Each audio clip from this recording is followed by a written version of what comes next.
হাজী সাহেবেরা, এই আল্লাহ আল্লাহরা কিয়ামতের ময়দানে আটকে যাবে।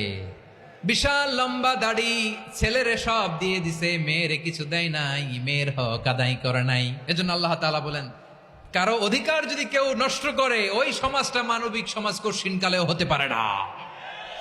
এজন্য 3 নম্বর আল্লাহ বললেন, ওয়া ইতা ইদিল কুরবা, নিকটাত্মীয়দেরকে দাও। কি দিবা? তাদের অধিকার দিয়ে দাও। বোনের অধিকার বুঝিয়ে দাও, মেয়ের অধিকারে বুঝিয়ে দাও, ফুফুর অধিকারে বুঝিয়ে দাও। দেখবেন অনেক মায়েরা ছেলের পাতে মুরগির রান দেয়, মেয়ের পাতে দেয় মুরগির ঠ্যাং। এরকম আছে না নাই? ছেলেরা কি দেয়? মুরগির। মেয়ের পাতে কি দেয়? তো মেয়ের কি মুরগির রান খেতে মনে চায় না?